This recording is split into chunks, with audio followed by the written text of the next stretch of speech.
This is BBC One. Now we join David Dimbleby live at the Palace of Westminster to set the scene for the state opening of Parliament.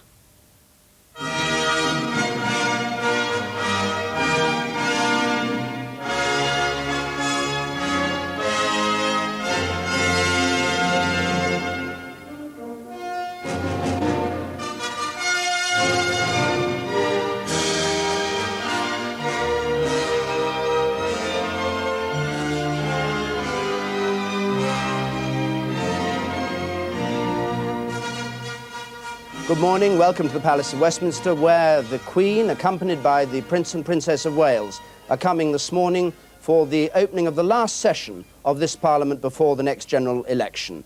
A nostalgic moment for some people. Mrs. Thatcher this time last year was still Prime Minister at the state opening. She's retiring at the next election, as is the Speaker, Bernard Wetherill, who'll be taking part this time for the last time in this state opening. But for most MPs, the start of a great battle in Parliament in the run-up to the next general election. It's raining here in London this morning, and the procession with the royal regalia, the imperial state crown, the cap of maintenance, the sword of state, that priceless crown made for Queen Victoria's coronation, is approaching in the Queen Alexandra state coach the entrance to the Palace of Westminster.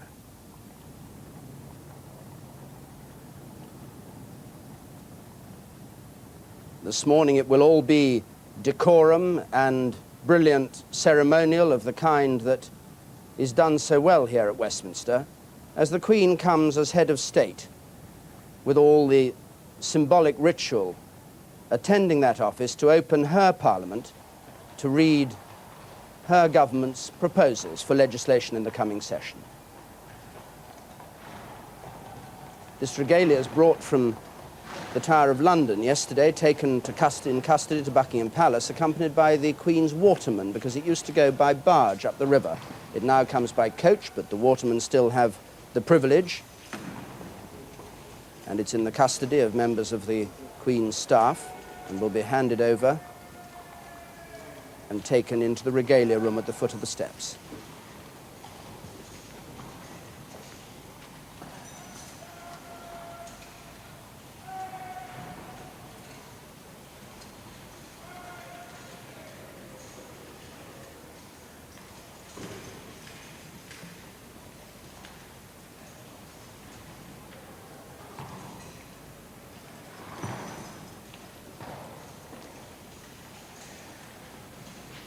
Handed to the Queen's barge master, and hands it on for it to go into the regalia room.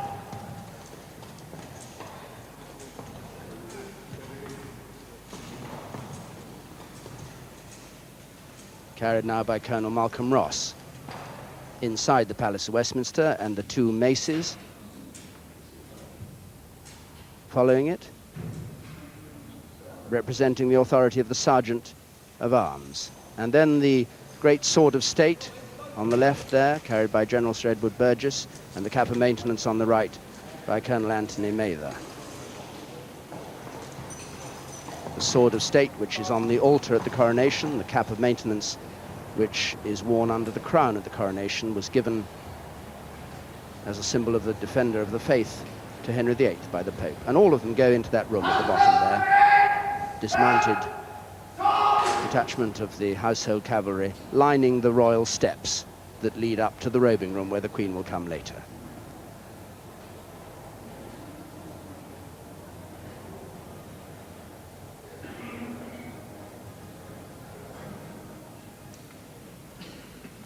Inside the royal gallery, the yeomen of the guard lining the blue carpeted corridor which the Queen goes up to get to the House of Lords. The slim figure of the Lord Great Chamberlain just moving into position there. The Marquis of Cholmondeley, 31 years old, standing all alone facing the Norman porch.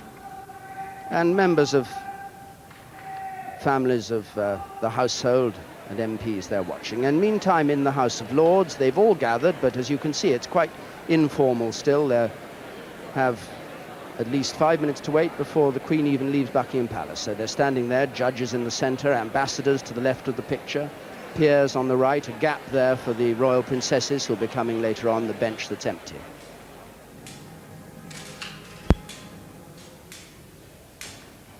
And the crown is now carried up the royal steps. 3,000 diamonds competing for attention, with the great ruby and sapphire and the big Cullinan diamond on the top.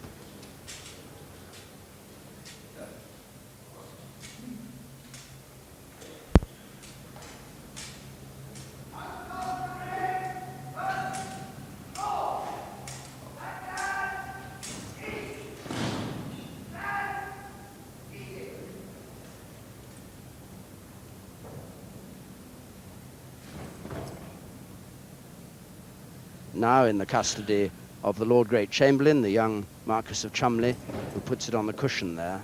He is responsible to the Queen for the conduct of affairs here in the Palace of Westminster.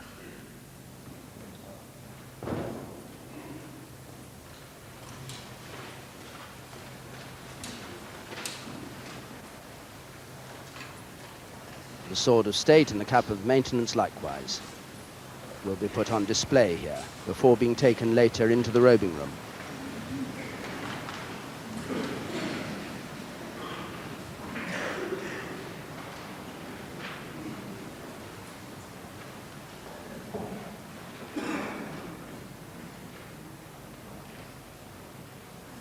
The cap of maintenance, which is known popularly as the squirrel on a stick, is carried on that staff. With this sword do justice, the sovereign is told when the sword is given to her at the coronation. The members of the College of Heralds come to take their place here in the Royal Gallery. They turn and go down the steps to await the arrival of the Queen.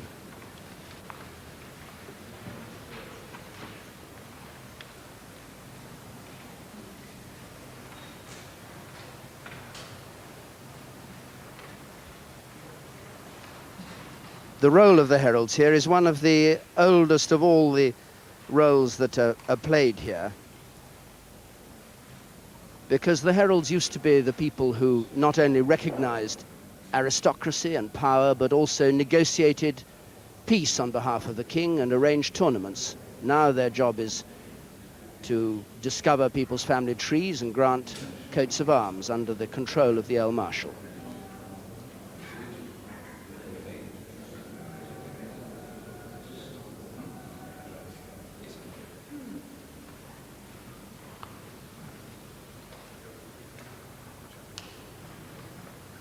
The one chance in the year to see this great crown with Edward the Confessor's sapphire at the top there, and a ruby that was worn by Henry V at the Battle of Agincourt in 1415, and the huge second star of Africa, as it's called, cut from the Cullinan diamond, and the little pearls and the purple velvet.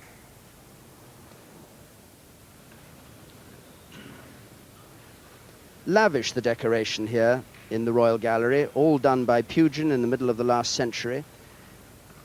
The brilliant example of Gothic revival, which some people like, some people find a bit overdone, and which resulted from the Palace of Westminster being burnt down at the beginning of the last century.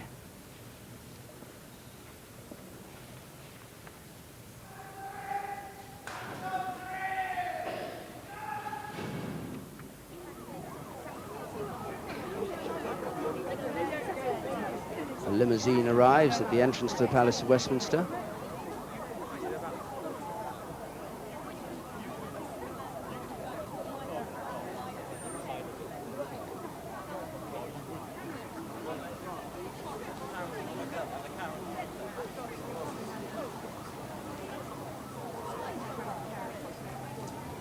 It seems to have thought it was going to the other entrance.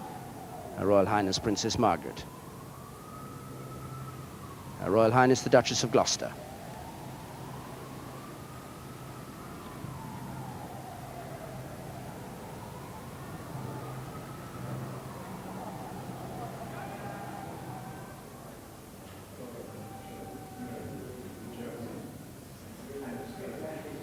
the heralds in their three ranks, the knights, the heralds, and the pursuivants, or pursuivants, if you like it better, lining this route as Princess Margaret and the Duchess of Gloucester start the walk up the steps into the Royal Gallery.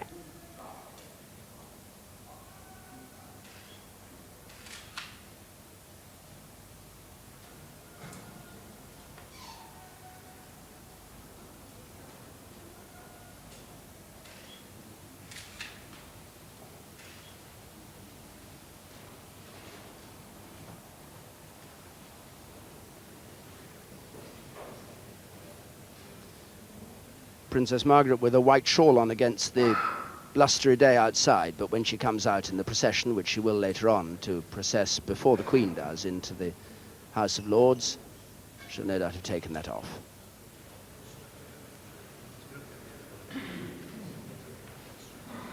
Now, the route that the Queen herself will take when she leaves in a moment or two, indeed is now leaving from Buckingham Palace.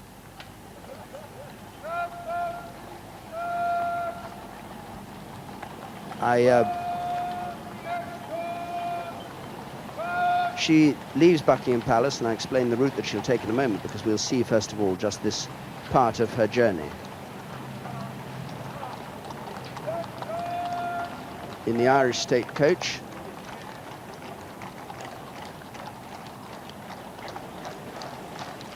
driven for the last time by Arthur Scholl, the head coachman in this coach, which was built by Queen Victoria in Dublin and used by her for state openings too. Smiling, her husband, the Duke of Edinburgh, is not here this year. He's away on business abroad. So she will have the Prince and Princess of Wales with her. If you keep a close eye on that coach, you may be able to see them, because they're accompanying her on the journey down what is normally the bright red carpet of the Mall, but under this rain has become a rather grisly grey of the Mall. 2 divisions of the Sovereign's escort ahead of her, 2 divisions behind.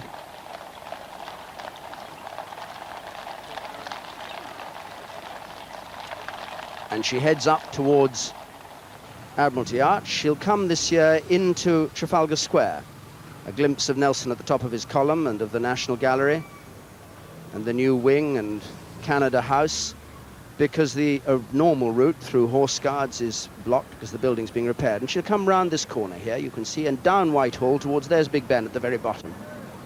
So she'll go all the way down Whitehall, passing, as she does, the Cenotaph, where she'll be attending the annual Remembrance Day memorial services in a few days' time.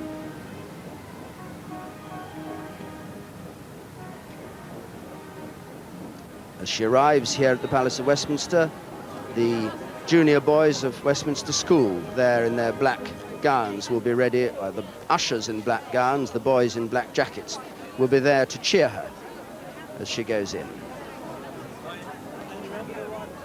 She'll arrive the same way that Princess Margaret and the Duchess of Gloucester came, up this splendid staircase with the heralds and the household cavalry on each side, past the white busts of a handful of 19th century prime ministers, turning into the side entrance of the robing room, where the 2 ushers are standing there, the huge door with the brass hinges on it. And she'll go in there to put on the crown and the Parliament robe. And the crown is even now being carried by the Lord Great Chamberlain into the robing room, escorted by 2 yeomen of the bodyguard, the oldest armed corps in this country, founded in 1485. It's taken in there for the Queen on her arrival to put on, and she wears it right through the ceremony.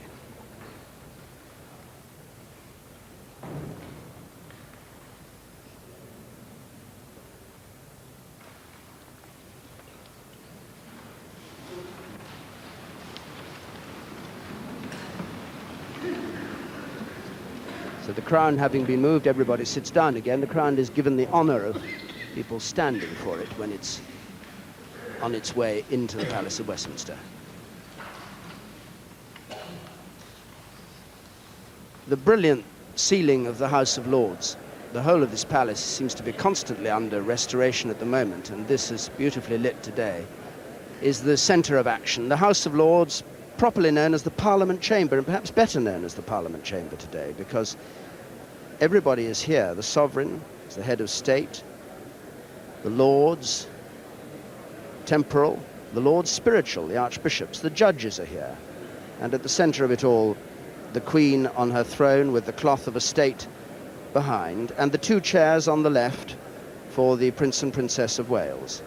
But this extraordinary medieval throne designed by Pugin after what he thought was the closest approximation to the original medieval thrones. The coats of arms on the back and the silver gilt and the crystal encrusted back to it. And above it, the cloth of estate, to which members of the House of Lords bow, because that is the representation or the symbol of authority, that coat of arms with the unicorn and the lion of the crown here in Parliament. Those steps in front of the throne are where the sons of peers and privy councils, the eldest sons of peers and privy councils and others, sometimes come and sit and listen to what's going on in the House of Commons. The Royal Gallery, everybody is now standing ready for the next procession to come through.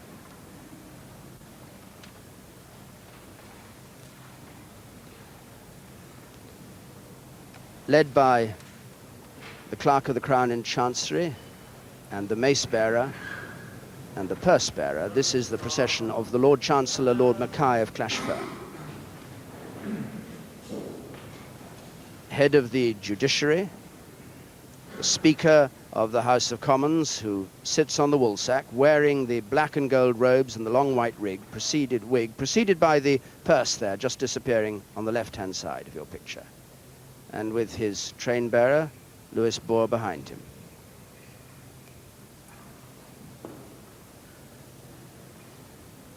He will be there to welcome the Queen when she arrives here.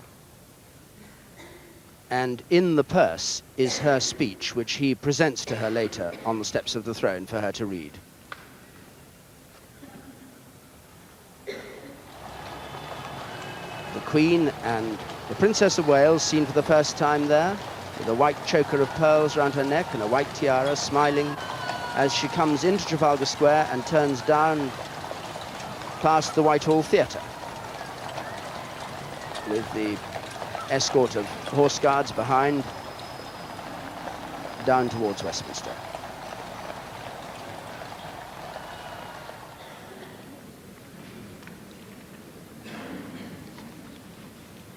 So they're sitting again in the Royal Gallery as the Lord Chancellor goes down to the porch at the entrance here, the Sovereign's entrance, to wait for the Queen's arrival. She has to come down Whitehall to arrive here.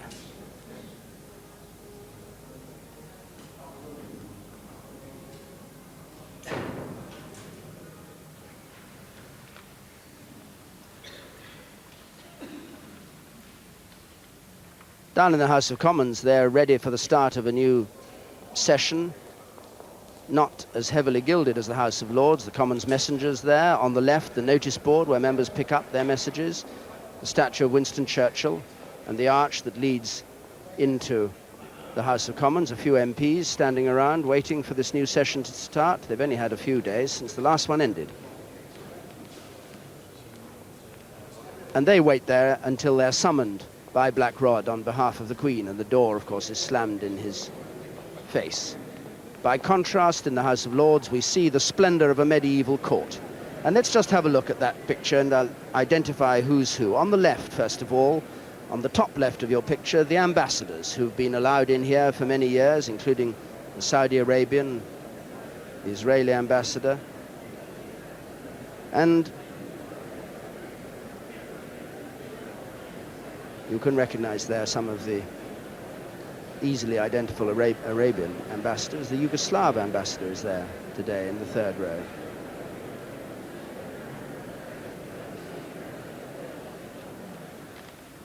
We'll see some of the other figures in the House of Lords in a moment, because Princess Margaret, now without her white woolen shawl, and the Duchess of Gloucester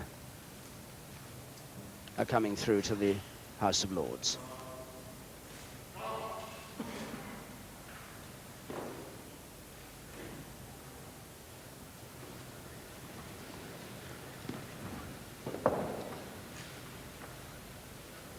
Princess Margaret wearing the order, the GCVO, the Royal Victorian Order, an order in the gift of the Queen.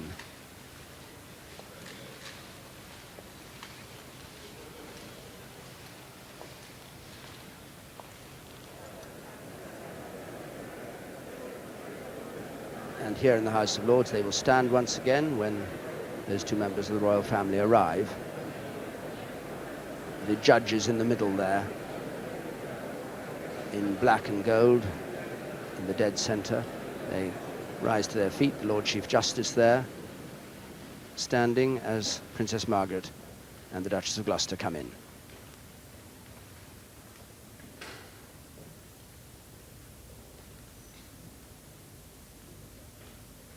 And this is still an informal part of the ceremony. Though everybody rises as a courtesy, they still smile and acknowledge people they know.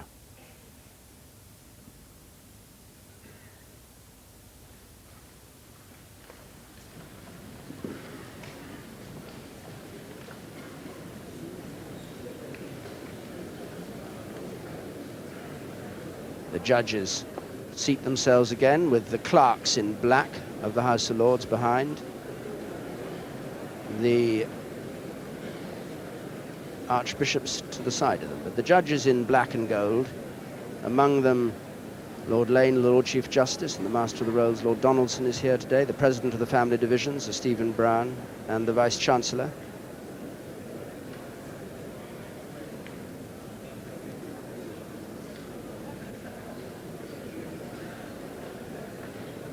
The row of bishops there, the Lord Spiritual as part of the established church, who have their special bishop's bench, that red bench in front.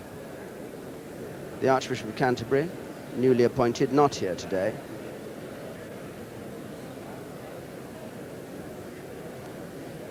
And then on the other side of the chamber, the right-hand side as you look at it, the political peers, Lord Cledwyn, Lord Jenkins, formerly Roy Jenkins, Baroness Hilton Foster, Lord Aberdare, Lord Graham, familiar figure of Lord Hailsham,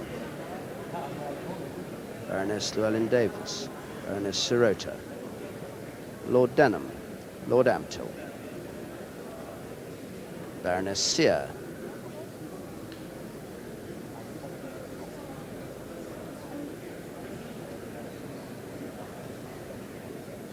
and so they wait for the arrival of Her Majesty the Queen, who at this very moment is just outside the Palace of Westminster, approaching the Victoria Tower. A small wave to the boys of Westminster School as she passes them.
Preceded by the heralds and the maces, royal procession now comes up the staircase, escorting the Queen into her palace at Westminster. The Lord President of the Council there, John McGregor. Behind him, Black Rod, Air Chief Marshal Sir John Gingell, also in his last ceremonial, and the Lord Great Chamberlain behind him, the Earl Marshal on the left, leading the Queen and the Prince and Princess of Wales.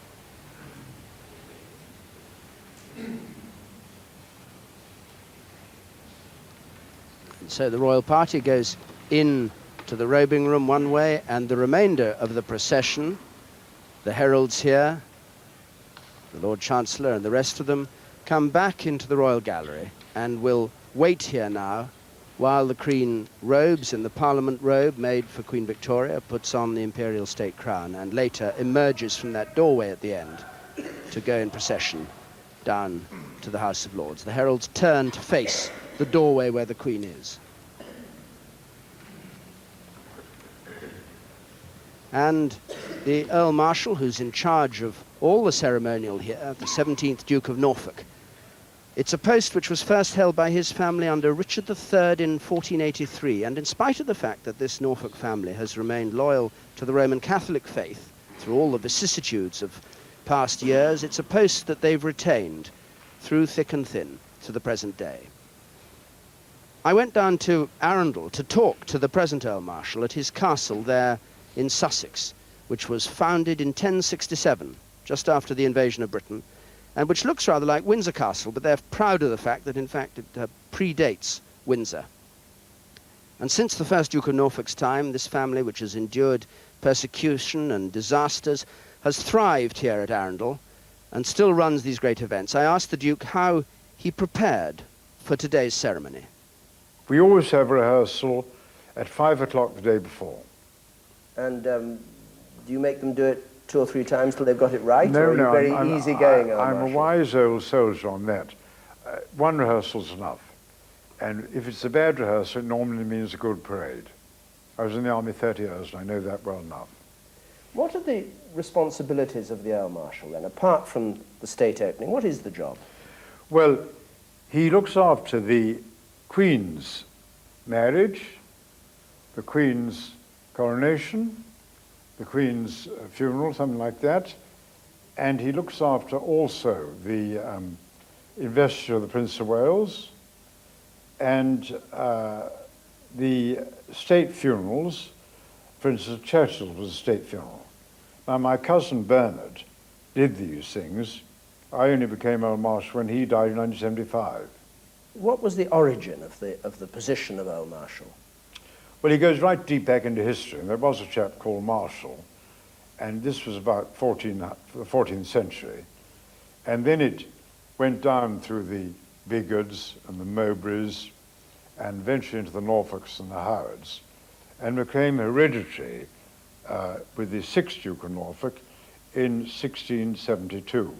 So if you go right back into the mists of time, was it always just ceremonial that the Earl Marshals did, or did they have more onerous responsibilities? Well, not just ceremonial. I mean, things like tournaments, they ran those. The heralds kept these sort of scoreboards of the tilting going on. And in a sense, the Earl Marshal was the great officer of state who ran the outside activities of the monarchy, and very often he commanded the armies. I mean, for instance, my ancestor, the second Duke, was the Duke who commanded the Battle of Flodden, which took place when Henry VIII went off with Cardinal Wolsey, the field of the Cloth of Gold, and as happened in those times, the Scots invaded, and they had to be repelled. In what way is the post of Earl Marshal involved with the College of Heralds? Well, the heralds work and live in the College of Arms. They grant arms and they look up people's ancestry. They have an enormous library going right back. You're a famous Roman Catholic, not Protestant family. We've certainly been discriminated against. I mean, we've suffered dearly for our faith. We've been beheaded, on Tower Hill. The Tower of London, to us, is a place of great worry. All like Wormwood Scrubs is to you. And we have Philip Howard, the son of the Collector Earl, was imprisoned in the Tower and not allowed to leave the Tower unless he gave up the Catholic faith, which he refused to do. And he's one of the 40 martyrs. When did the discrimination against you as Roman Catholics end? In 1824, the 12th Duke got it agreed he could be Earl Marshal, although a Catholic. And so from then onwards, the Earl Marshal could be a Catholic. And then he got Catholic emancipation through in 1829.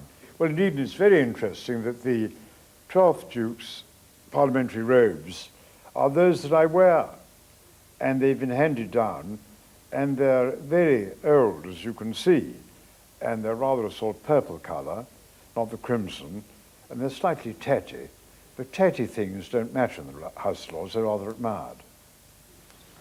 I must say they don't look tatty this morning. They look rather splendid, but still, if the Earl Marshal says they're tatty, we have to take his word for it. He knows about it, and more about this ceremonial and his family than anybody else. Standing there, solemnly waiting for the Queen to come out of the robing room at the end there. And the whole procession is standing facing the doorway in silence.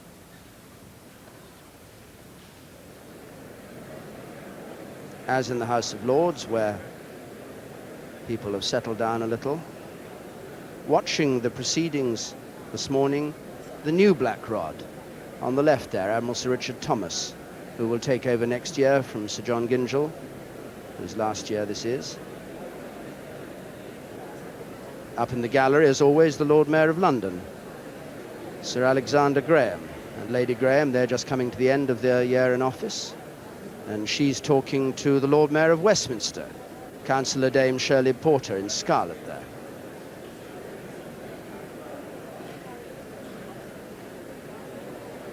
Colourful figures of the wives of ambassadors who have a special position here, as do some of the duchesses who are invited. Edward VII said he thought it was a good idea to keep these people who, strictly speaking, have no place in the Chamber of Parliament here because they added decoration to a great event. Rather sexist thing to say by modern standards, but at the turn of the century it was thought perfectly all right to put it that way.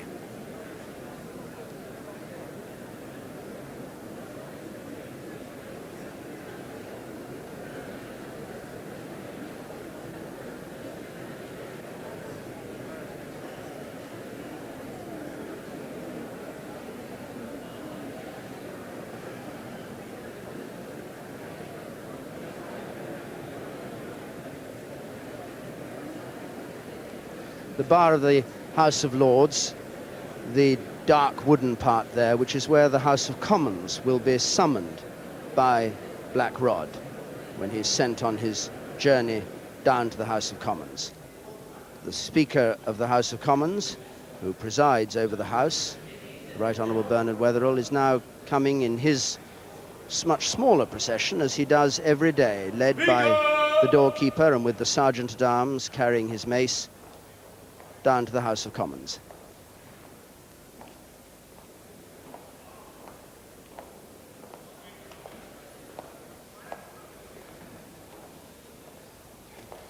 Passes the bust of Ramsay MacDonald, comes into the members' lobby.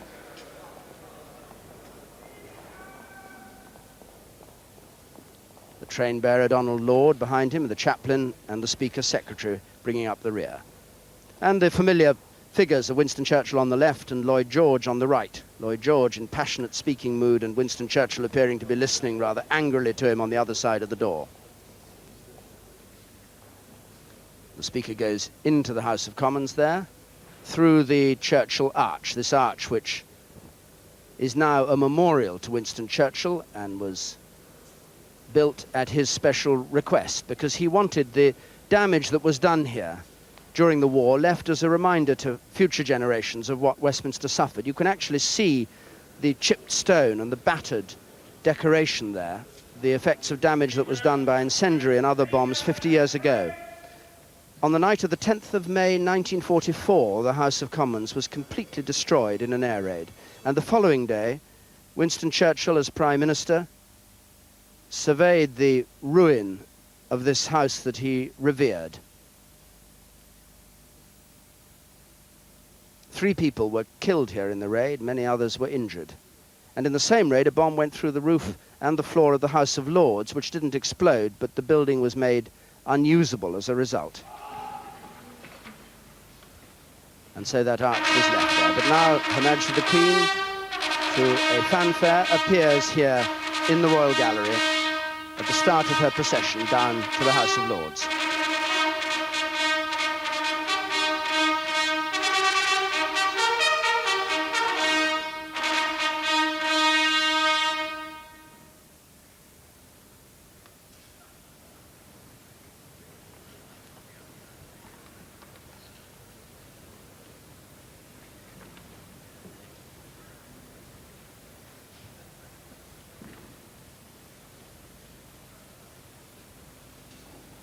In silence, they walk the full length, the Queen now with the imperial state crown, her 4 young pages behind her, the Princess of Wales on the right, and the Prince of Wales on the left, with the sword of state and the cap of maintenance, the Earl Marshal and the Lord Great Chamberlain walking backwards before her.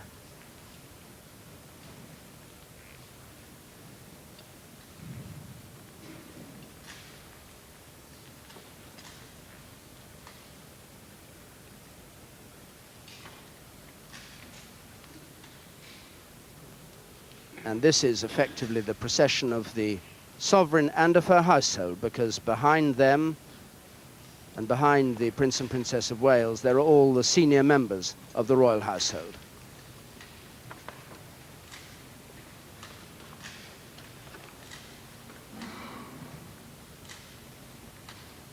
The young page boy on the very bottom right, you can just see of your picture, just behind the Queen's crown, is a cousin of the Queen Mother, James Bowes-Lyon.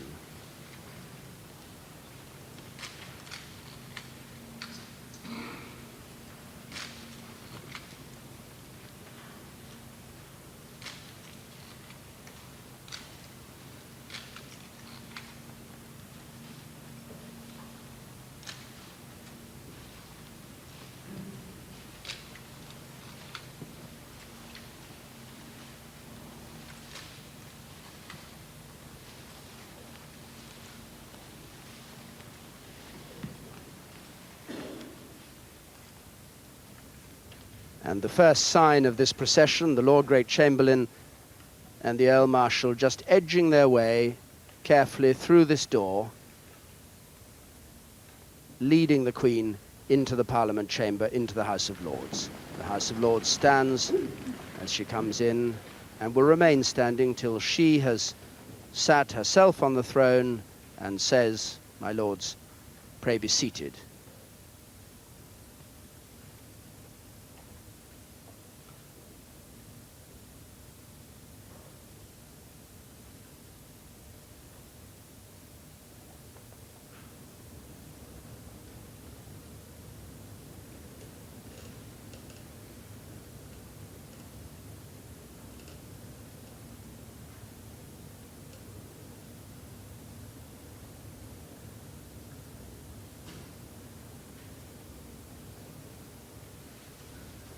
My lords, pray be seated.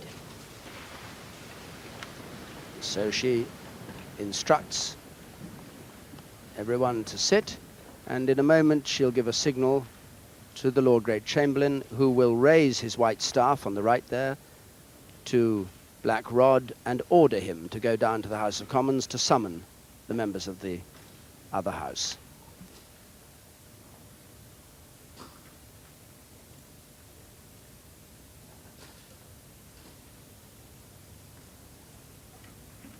Sir John Gyngell acknowledges the signal and sets off on this journey, which ends with his being prevented formally from entering the House of Commons, led by Inspector Michael Naden and then the principal doorkeeper of the House of Lords, George Martin. And interestingly, though the door slammed in his face, it's been established that there is no legal right to keep Black Rod out of the House of Commons. Once he's knocked 3 times on that door, he has to be allowed in, but nevertheless the ritual is gone through of slamming the door and waiting and opening a little hatch in it to see who it is, because of the history of the hostility between the House of Commons and the Crown over the years. Attempts by Charles I, for instance, to arrest members, which has led them to do this. The House of Commons now fairly full. Prime Minister in his place, the Speaker in his place, waiting for the summons. As Black Rod approaches the door, you'll see it slam in his face.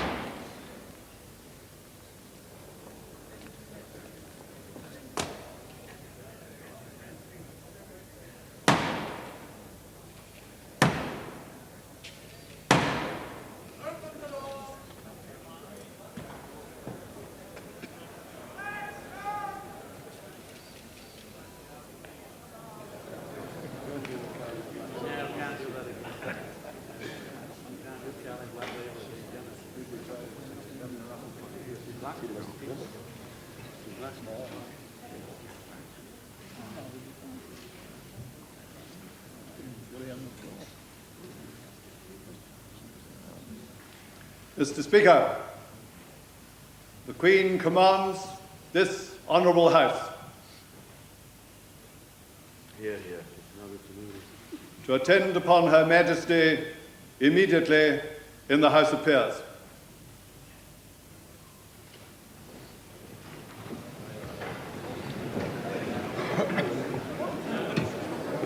The Speaker passes the front bench. Chancellor of the Exchequer, the Prime Minister there, Douglas Hurd, and preceded by the mace, accompanied by Black Rod, leads the members of Parliament out of the chamber. John Major and Neil Kinnock there, Jack Cunningham and the Foreign Secretary, the Home Secretaries, the Chancellor of the Exchequer, John Wakeham on the left, and then the usual huddle as people try to get through, and a general scrum sets in.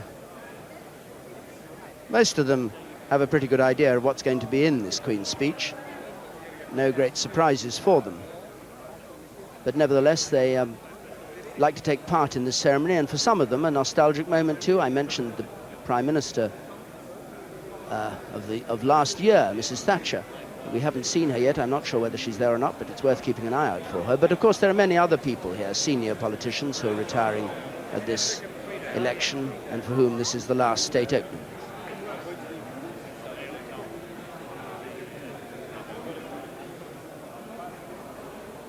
The crowd behind, but all nice and orderly in front as they approach the central lobby of the House of Commons. The Prime Minister and the Leader of the Opposition, who will be locked in combat at question time, affably chatting. Paddy Ashdown of the Liberal Democrats there with Tom King, the Defence Secretary. Margaret Beckett from Labour's Treasury bench. Don't know whether we'll see the 2 health ministers, Health and Shadow, with them, walking side by side. Distinguished, recognisable figure there in the tartan, Andrew Foulds in the beard. A cast of 650 odd who we've all got to know rather well since television moved in here a few years back.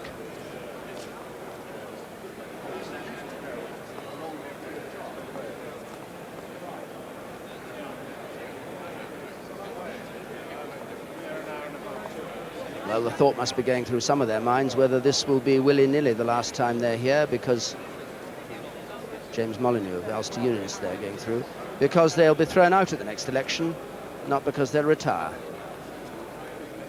And entering the House of Lords, Black Rod and the Speaker.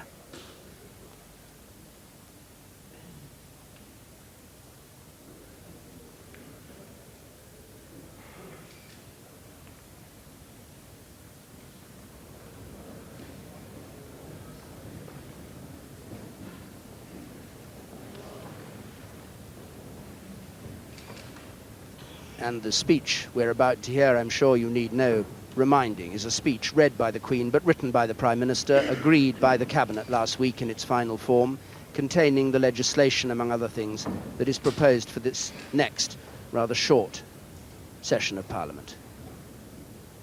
A speech which the Lord Chancellor carries in his purse to the Queen on the throne.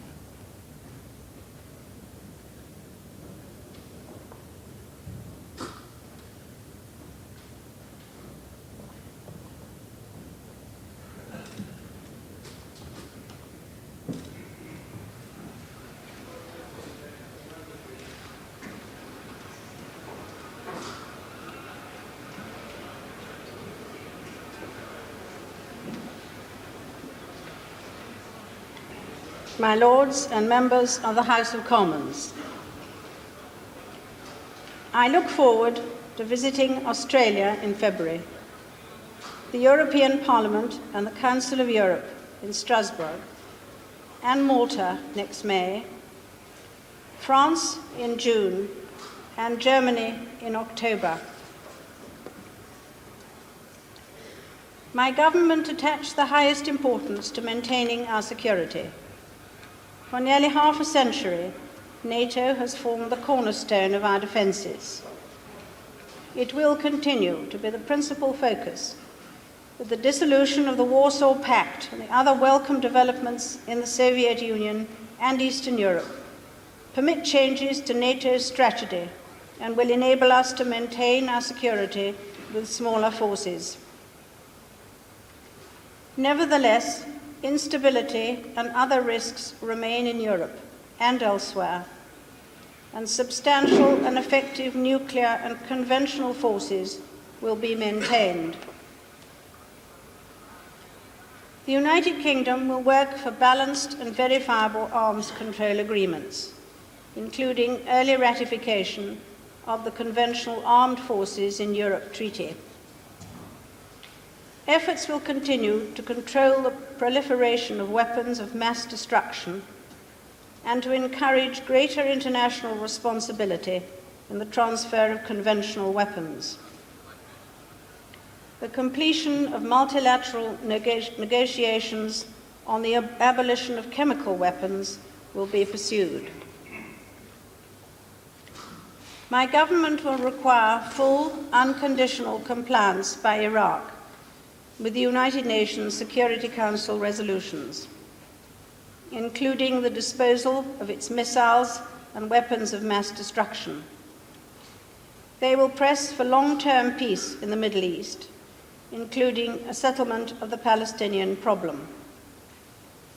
They will continue their efforts to secure the release of hostages in the Middle East.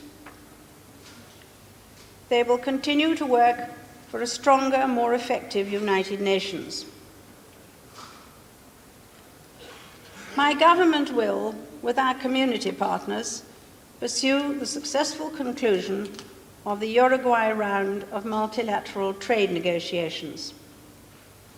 Within the community, they will continue to play a constructive role in the two intergovernmental conferences on political union and economic and monetary union, and will work to complete the single European market, to promote budgetary discipline, and to reform the common agricultural policy.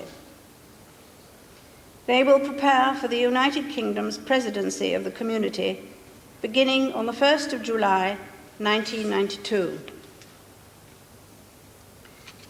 The United Kingdom will continue to develop our good relations with the Soviet Union and its republics, and to encourage their integration into the world economy, and will work to help Estonia, Latvia, and Lithuania re-establish themselves in the international community. My government will further encourage the development of democratic institutions and market economies in Central and Eastern Europe, and pursue the completion of association agreements with Hungary, Poland, and Czechoslovakia. They hope for a peaceful settlement in Yugoslavia. They will contribute constructively to the Helsinki Conference on Security and Cooperation in Europe. My government will encourage all sides in South Africa to pursue peaceful means of constructing a democratic, non-racial society. A substantial aid program aimed at promoting sustainable economic and social progress and good government in developing countries will be maintained. My government will continue to support the Commonwealth. My government will continue to administer Hong Kong in the interests of its people and to cooperate with China in implementing the Sino-British Joint Declaration. My government will continue their fight against terrorism in the United Kingdom and elsewhere. They will vigorously pursue their policies to combat drug trafficking and misuse of drugs nationally and internationally. The United Kingdom will work for a successful United Nations conference on environment and development next June.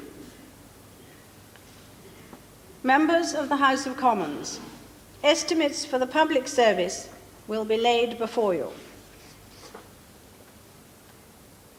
My Lords and members of the House of Commons,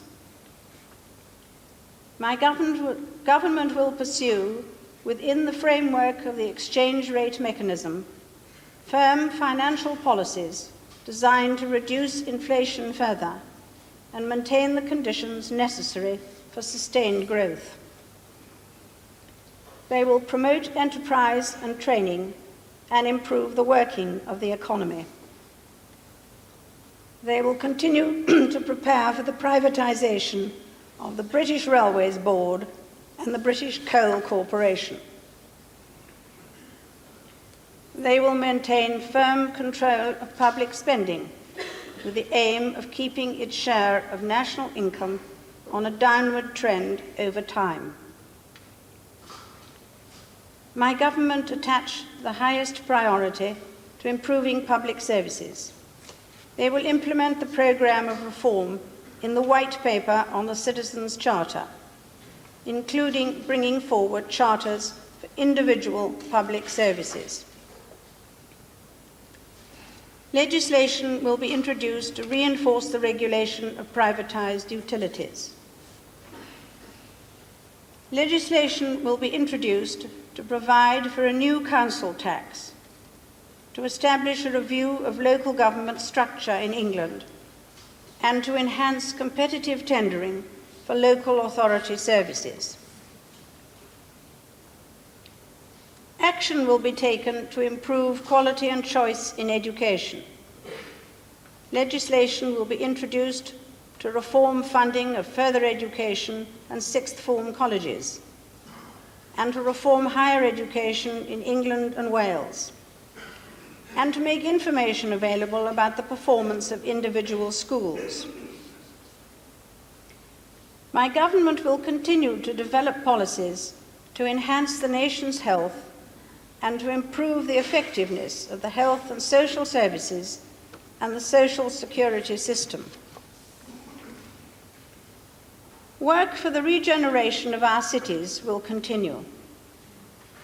A bill will be introduced to enable applications for asylum in the United Kingdom to be dealt with quickly and effectively. A bill will be presented to create an offence of prison mutiny and to increase the maximum penalty for aiding prisoners to escape. Legislation will be introduced to revise health and safety arrangements for offshore installations.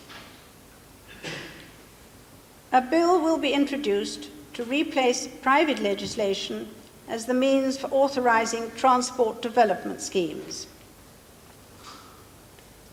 A bill will be introduced to provide for a Cardiff Bay barrage.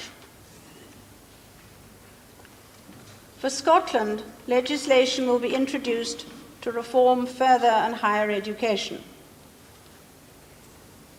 In Northern Ireland, my government will resolutely seek to defeat terrorism through the even-handed and energetic enforcement of the law, to promote political progress, to strengthen the economy, and to create equality of opportunity and equity of treatment for all sections of the community. They will maintain positive relations with the Republic of Ireland.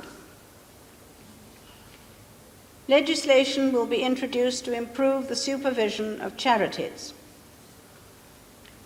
Other measures will be laid before you. My Lords and members of the House of Commons, I pray that the blessing of Almighty God may rest upon your councils.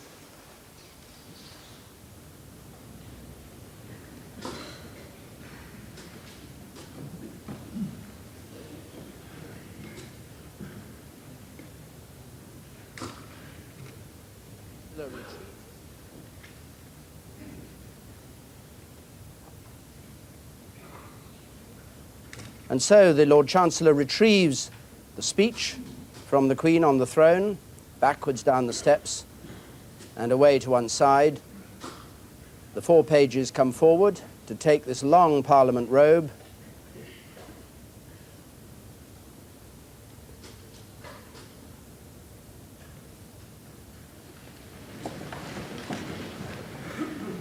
And the whole Parliament chamber rises for the Queen to leave.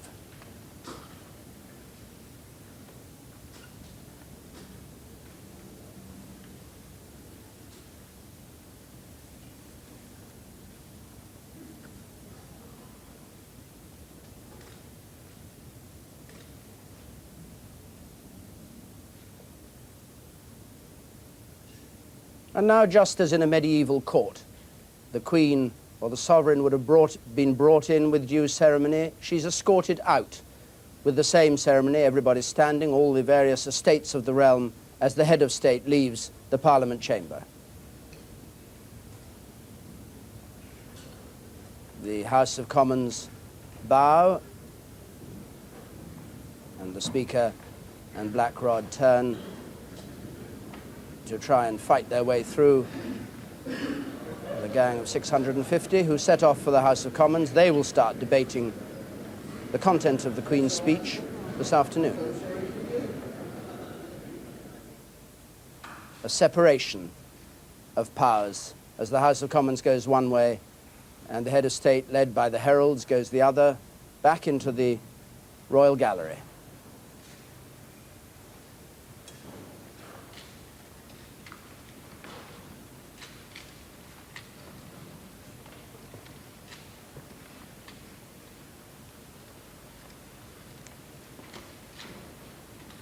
And once again, the solemnity of this, the great state occasion of the year, only enhanced by the silence in which these processions are carried out. Normally, the Queen is seen with fanfares playing, with bands sounding, with choirs singing.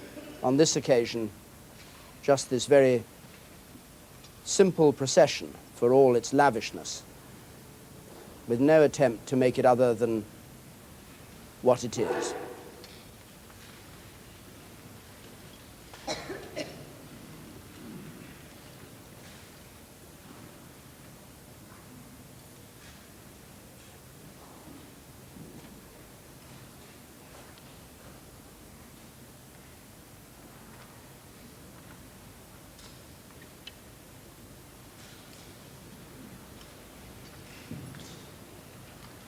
The Prince and Princess of Wales, who are here for the first time for 7 years, attending this state opening.